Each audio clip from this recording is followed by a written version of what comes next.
We're in for a treat today, boys, girls. You know it's gonna be good when I got the rug on, the carpet blanket. This is Bruegel's Tower of Babel. You know that when I wrap myself in the Bruegel's Tower of Babel rug blanket, that's when you know it's gonna be a good one. First off, if you're new, I don't want you to do this. I know you're going to see me, you're going to go, am I really going to let as a fat guy tell me not to take Ozempic? I think that's a perfectly reasonable thing to think. That's not what I'm going to do. This came into my head earlier today. It was just a passing thought. And a friend of mine was like, hey, my buddy takes Ozempic. Do you want to talk to him? Like, he was a connect, which I didn't realize that's how this was being handled. I don't know much about it. Let's get that out of the way.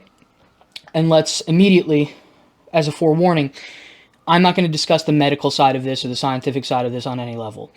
I have a rudimentary understanding of it as someone who uses Google has, and I have no interest in contesting whether it's good or bad on a medical level.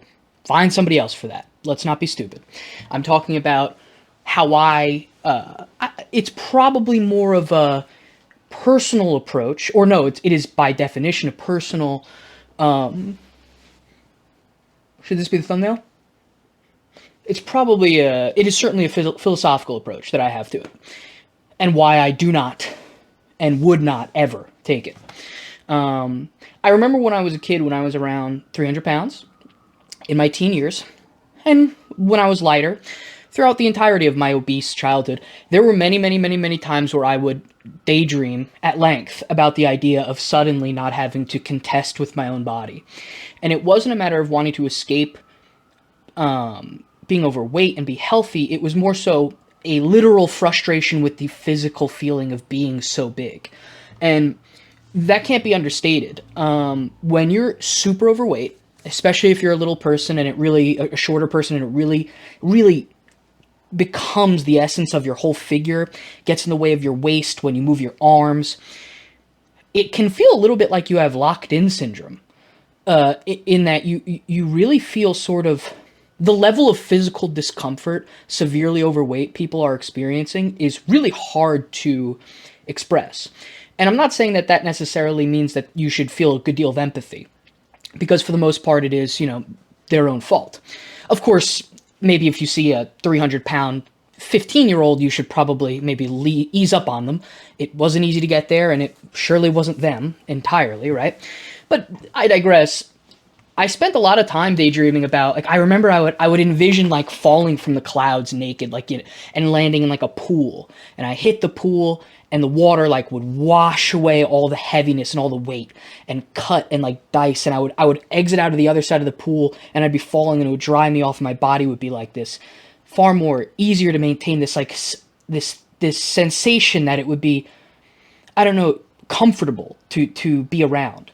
When you're that heavy, or even as heavy as I am now to an extent, it's so physically uncomfortable to wear clothing, to be naked, to tie your shoes, to really just to exist in physical space becomes exhausting in its own right.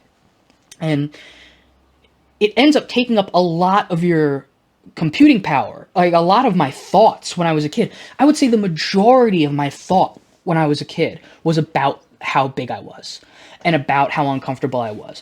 And you may say, well, when you're that age, everyone is kind of in a state of constant reflection in terms of their own body image. But I'm not talking about that. I'm not talking about a social mechanism in my brain that's trying to relate me to the people around me and see if I fit in or not. I'm talking about a literal physical discomfort akin to an itch or something being stuck in your shoe. All of this is to say that when I was that age, I very frequently imagined, what if I could just make it all go away like that? Because I didn't see any other way out. And I knew that if there was a way out, it was very, very far in the future. Now, there was no claim of a miracle drug back then. There were surgeries you could get. Of course, I was far too young to even imagine doing that. And it never occurred to me to do any kind of surgery as I got older because, frankly, the idea terrified me.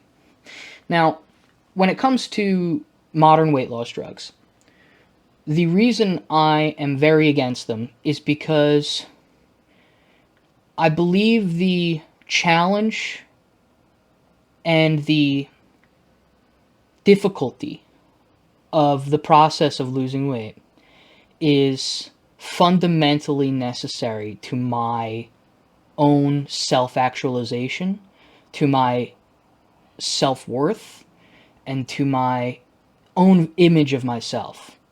All of these are, I suppose you could say, inherently prideful and maybe even stupid. Now, I would agree that they're prideful at the very least.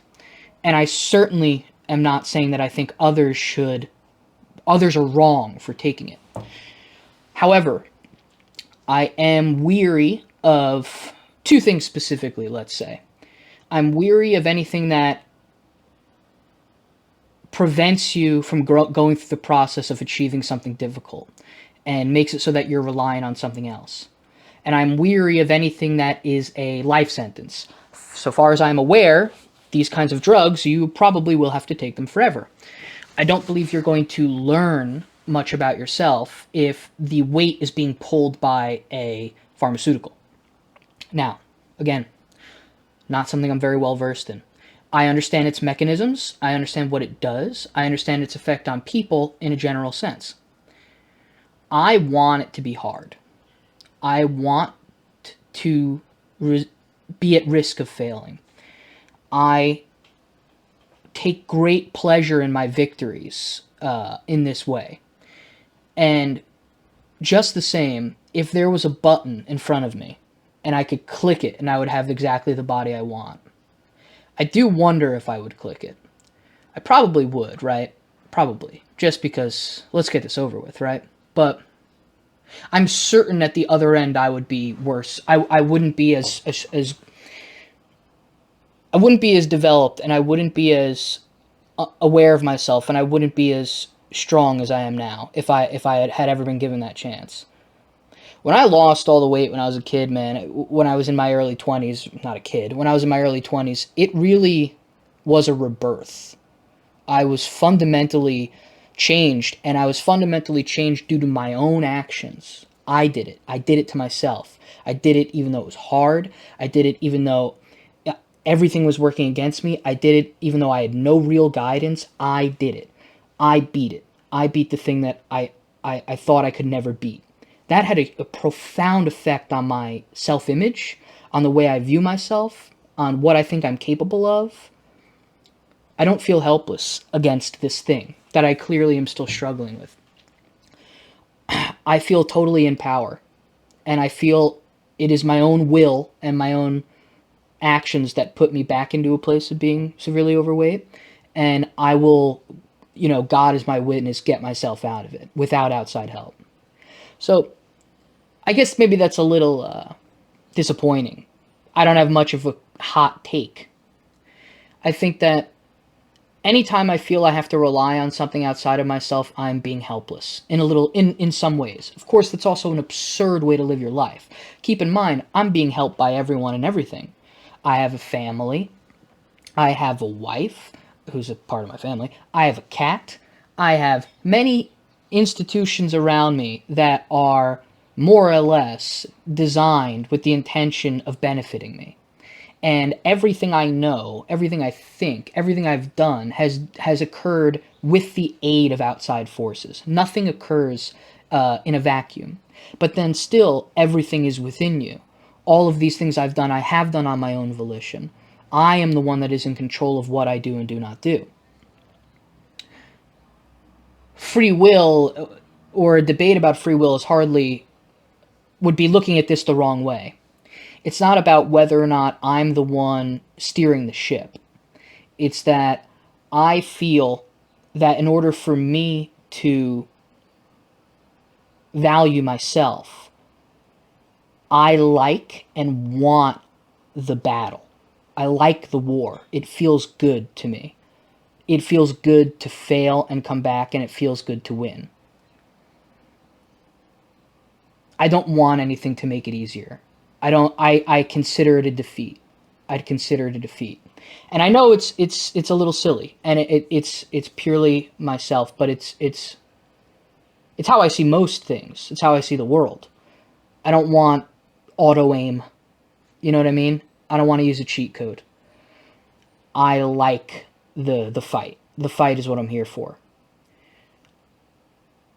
Without it, the surfaces of life would be far too smooth. The friction is necessary. You know, let me ask you, what would you be if you did not have the mystery? What would you be if there was no confrontation in front of you? Then what? You know, ever since I was a kid going to like religion class and going to church, I was raised Catholic. The idea of heaven terrified me, almost more than hell, because I thought, you go to a place and everything's perfect. It's so alien and frightening, and obviously this is a child's understanding of a very esoteric concept, but the idea of a faultless system, of a completely uncracked surface, of extreme simplicity to such an extent that it removes the necessity for conflict, that truly frightens me, and it makes me very uncomfortable. I want the battle. I reject things like Ozempic by their very nature. I reject it. For me. So relax. I don't look down on anyone that does take it, you know, at least not publicly. I'm kidding, or am I? Ooh. To continue this and take it maybe in a slightly more interesting direction, there was a period before I started recording this video where I thought, well, what if I'll write a little bit of a script to this one. I'll plan out what I want to say, right? Because it's something I actually do have a formulated thought behind. But I decided not to, and I decided to just go off the cuff because my writing about it began to read as though I was trying to formulate an argument or some kind of contention for a debate, and that's not my intention here. I think that this is more so something I've just simply learned about myself. I refuse to take any short paths of this kind. And it may very well be to my detriment. But I embrace that as well, fully. I think that this stuff is the fun of life. I know that's ridiculous. And don't get me wrong, when I look at my face right now, when I see my double chin, when I remember what I used to look like, I'm filled with extreme misery, and it really, I'm disgusted with myself on every conceivable level. But so what? I'll get over it. You know, there are other things that I'm okay with. I think that it would do anyone well to be able to hold good and bad thoughts in their head simultaneously about any individual topic.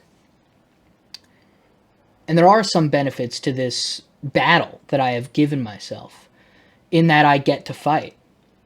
And anyone who knows me in real life can tell you that I was kind of born as a destructive force. That's kind of what I like to be. I'm a joyous and wild, but loving and destructive force. Or to quote my wife directly, everything you touch, you destroy, which she wasn't saying as a compliment, but I think for better or worse, I took it as a compliment. But I don't want to jump to the end, you know? I don't want anything to potentially mess with the way my head works. I don't want, I would rather fail more. Yeah. I would rather my heart explode. That is the kind of decisions I've come to make in my age. Look, there are worse things you could be than a big fat fuck that keeps losing weight and gaining weight. And there are more worthy battles. You could, let's counter-argue. I'm counter-arguing myself right now. The amount of energy I've put into losing weight could all be redirected into things that I'm actually good at, like writing or creating or establishing, you know, taking all that energy, taking all that computer power and redirecting it into something that's actually of value. And that's completely true. Because even now, not like when I was a kid, but even now, a great deal of my mind is spent on thinking about these things, about what I'm eating, what I'm not eating. Is this going to happen? Is that going to happen? And it is an absurd way to spend your time, and it is an utter waste of your cerebral power and of your very limited time on the earth. But even so, this is how I want to do it. This is how I want to do it. I don't want it. I don't want any help like that. And don't get me wrong, I see all the arguments against what I'm saying. Hey, if you're willing to take protein powder, that's a supplement. You're supplementing the process of consuming, getting your nutrition. If there are so many little clever little mind games you could play with this kind of position that I'm in.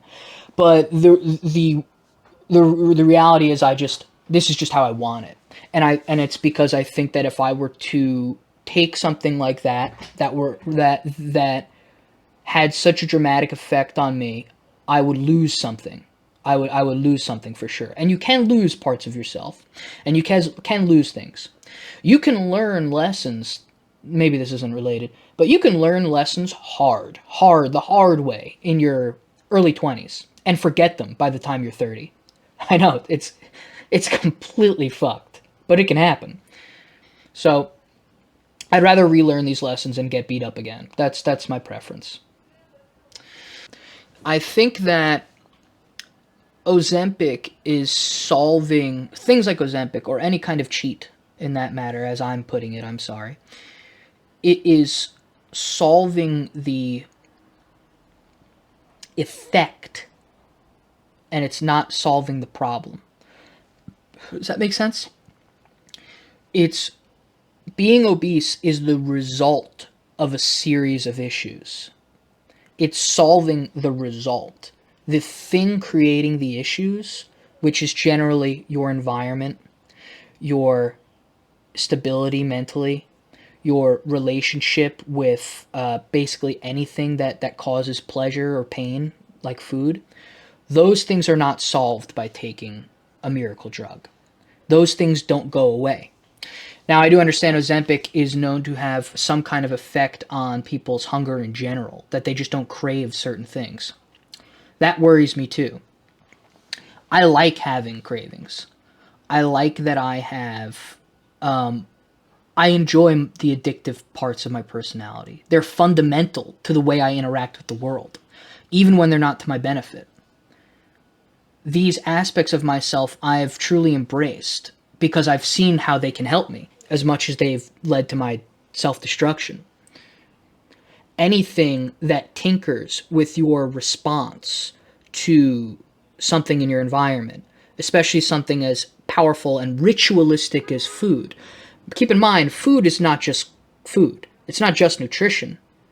It's symbolic of a great deal of things on a human level. It's very important. Consumption is important. Dining with others is important. There are many layers. And my relationship with food is not completely unrelated to my relationship with other things. I don't only eat to excess. I do other things to excess too. And that excess is not just an expression of poorly formed habits.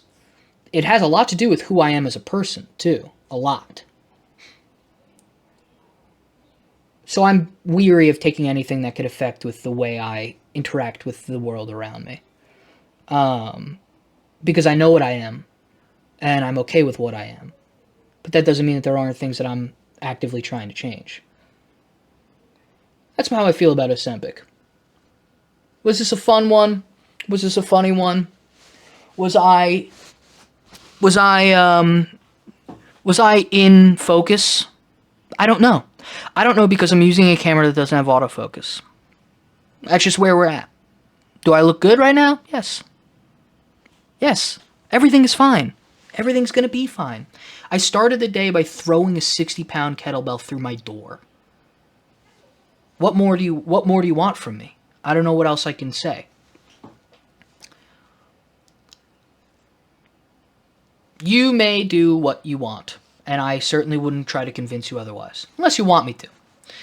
But for this type of thing, my answer is a resounding no. Resounding no. And I understand that that's, in a lot of ways, it's very silly. Don't worry about it. But I know what I am, you know? Day 32. Thank you all again. I am glad you're listening. I hope you like it. I hope you comment. And I hope you subscribe. We are going to get weird around here. And I am going to get progressively more ridiculous, probably. I don't know. I don't know what's going to happen. But I love you all.